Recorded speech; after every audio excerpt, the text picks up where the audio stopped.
Heute werde ich euch eine schnelle und einfache Deko-Idee mit Allium im Glas zeigen. Ja, und dieser Allium, der stammt jetzt aus dem Garten einer Freundin. Und ich habe mir jetzt gedacht, dass ich das Ganze auch noch mit Schleierkraut kombinieren werde. So, dann wollte ich euch noch sagen, wie hoch mein Glas ist.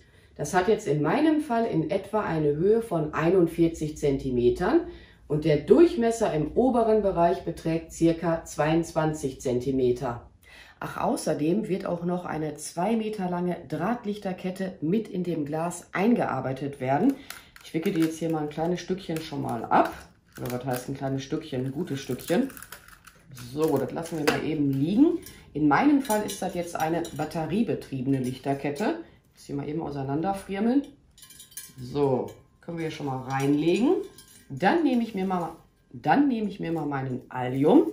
Ich muss jetzt hier mal zunächst die Stiele abschneiden. Mache ich aber jetzt ganz vorsichtig. Nicht, dass ich hier aus Versehen gleich zu viel abgesammelt habe. So, einer ist jetzt hier flöten gegangen. Ah, nee, doch nicht. Den können wir jetzt hier schon mal justieren. Wobei, die Seite ist jetzt nicht so schön. Insofern machen wir den jetzt mal verkehrt rum. Die Lichterkette auch mal vorher überprüfen, ob die auch geht. Aber ich glaube, das sieht nachher ganz cool aus. Und dann habe ich mir überlegt, das Schleierkraut stecke ich dann da einfach nur hinein.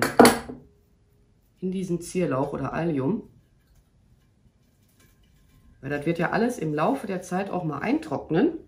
Aber dann sehen die Stiele vom Schleierkraut letzten Endes nachher so aus, als wären die von dem Allium.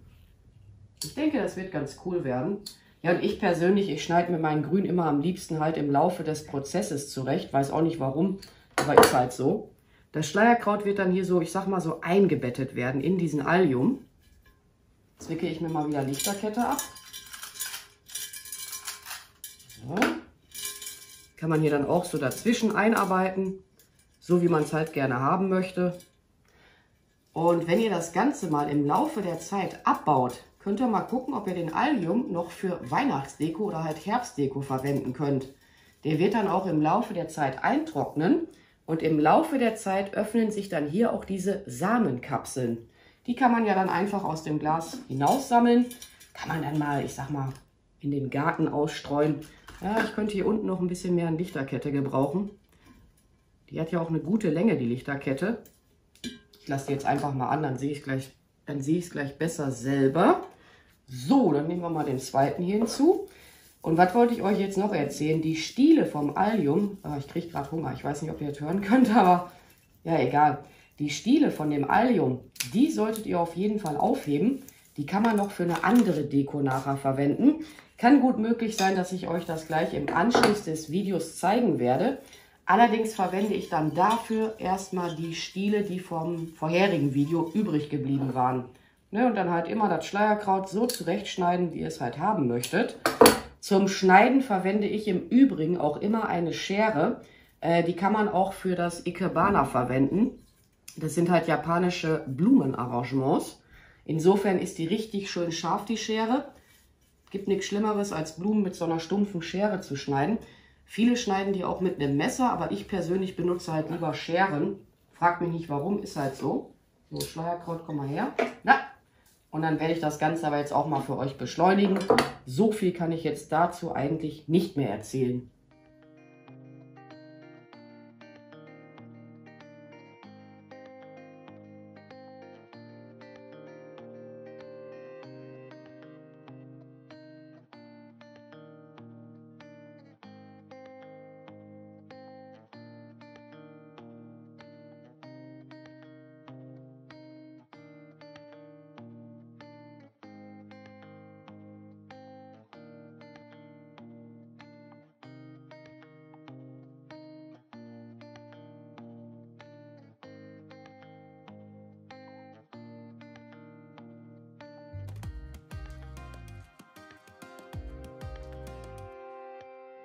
Das Glas habe ich nun soweit fertig dekoriert. Ja, und der ein oder andere von euch fragt sich jetzt wahrscheinlich, ja, wohin mit diesem Batteriefach?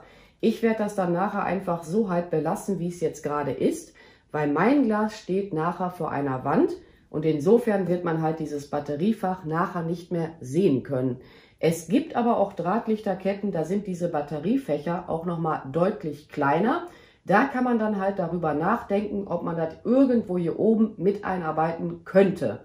Aber ich würde das dann immer so machen, dass ihr halt auch im Laufe der Zeit die Batterien auch mal austauschen könnt, so rum. Ja, und wie bereits gesagt, das kommt vor eine Wand und das wird man dann echt nachher nicht mehr sehen können.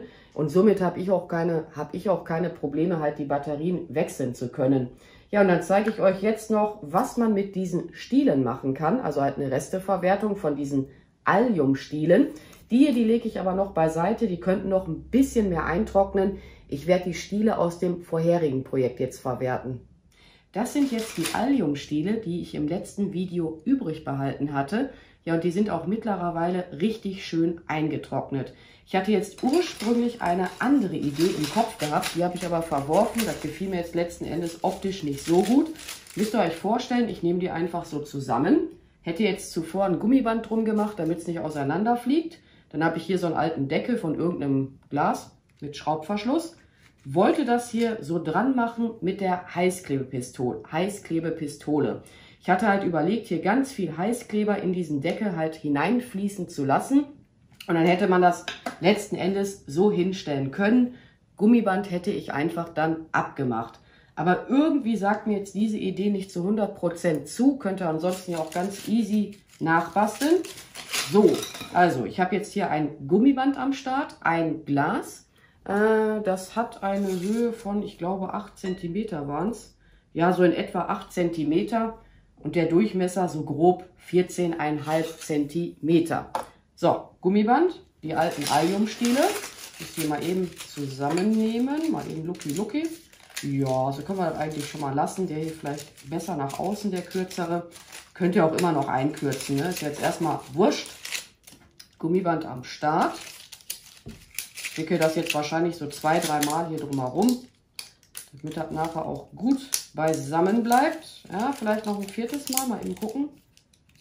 Ja, mal schauen, ob wir das hier noch drum kriegen. Jupp, das geht. Also 4-mal ist dann besser bei so einem Gummiband. Ja, ein bisschen zu tief. Mal eben hier justieren, dass die alle schön auf dem Boden gleich sind. Also hier von meinem Arbeitstisch. Aua, ich habe mich gerade gepiekst, um ehrlich zu sein. Aua! Okay, wenn man den so schräg angeschnitten hat, den Allium, der kann pieksen offensichtlich. Das ist jetzt hier so ein Dekosand. Ja, ekliges Geräusch. Eklig. Ach ja, und das Gummiband hätte ich dann letzten Endes entfernt bei der anderen Deko-Idee. Hätte man auch mit einem Band umwickeln können, ne, whatever. Der Dekosand ist jetzt letzten Endes nur dazu da, damit mir das gleich hier nicht umkippen kann. Ich hoffe, das funktioniert. Ach, ich nehme jetzt alles. Ist egal. Das kann man hier auch leer machen. So. Ja, es bleibt stehen, aber wie gesagt, ich nehme jetzt hier mal alles. Ja, komm schon raus. Komm. So. Einfach hier mal so grob verteilen. Ja, und jetzt kann man sich Gedanken machen, wie man das weiter dekorieren möchte. Das kann jetzt hier auch nicht umkippen. Das scheint jetzt hier gut zu halten. Ansonsten werde ich berichten, wenn es umgekippt ist. Aber das kann ich mir jetzt nicht vorstellen. Und dann hole ich mir jetzt noch ein paar Trockenblumen hinzu. Ich hatte jetzt erst überlegt, ob ich die Reste vom Schleierkraut, die jetzt von dem anderen Projekt übrig geblieben sind, dafür verwenden werde. Aber das lege ich jetzt mal beiseite. Vielleicht fällt mir damit irgendwann diese Woche auch noch was mit ein. Und deshalb nehme ich jetzt altes Schleierkraut, was halt schon eingetrocknet ist. Ich habe mir jetzt meine Trockenblumen hinzugeholt und letzten Endes sind das alles Reste aus vorherigen Projekten. Jedenfalls habe ich hier getrockneten Lavendel, getrocknete Schleierkrautreste und dann habe ich hier noch ein paar getrocknete Mohnkapseln. Die hatte ich allerdings seinerzeit halt auch schon so getrocknet gekauft. Ja, und dann müssen die Sachen jetzt auch stellenweise gleich noch zurechtgeschnitten werden und die werden jetzt hier einfach nur in die Zierlauchstiele hineingesteckt werden. Und damit hat man dann wirklich hier eine absolute Resteverwertung vollendet. Und ja, also noch mehr kann man ja jetzt auch dazu gar nicht berichten. Ich werde dann immer erst wahrscheinlich die getrockneten, Mohnkapseln erstmal einarbeiten. Dann kommt das Schleierkraut hier mal hinzu. Da muss ich mal jetzt selber noch im Laufe des Prozesses ein bisschen darüber nachdenken. Einfach, ich sag mal so nach Gefühl einarbeiten, wie ihr das halt letzten Endes für schön empfindet.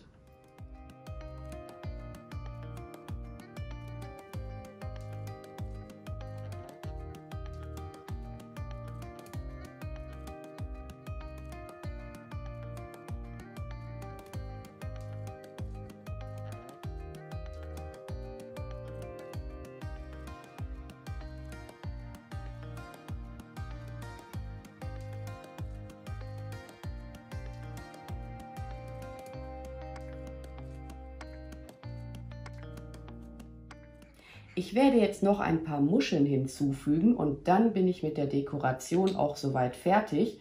Aber ich finde, auch die Deko-Idee kann sich letzten Endes wirklich auch sehen lassen. Vor allen Dingen, wenn man bedenkt, das ist jetzt hier letzten Endes eine komplette Resteverwertung gewesen. Das hier wollte ich euch jetzt unbedingt auch noch mal zeigen. Das sind jetzt alles verschiedene Alliumarten. Der hier stammt aus meinem Garten und die anderen 3 sind alle aus dem Garten meiner Freundin. Ja, der kleinste hier, der hat jetzt leider am Ende keine Samenkapseln vorhanden. Der ist halt aus meinem Garten, wie bereits erwähnt. Und die anderen 3, die haben aber alle hier am Ende Samenkapseln vorhanden. Vor allen Dingen die beiden hier, die sind richtig groß, die Samenkapseln. Kann man mal absammeln, aussäen und mal abwarten, was halt passiert. Das hier ist jetzt ein etwas, ja, ich sag mal, filigraner Allium. Und wie gesagt, ich wollte euch das mal unbedingt zeigen. Der hier ist echt riesig. Ich glaube, sie hat im Garten sogar noch einen etwas größeren. Den wollte sie aber selber für Dekorationszwecke verwenden.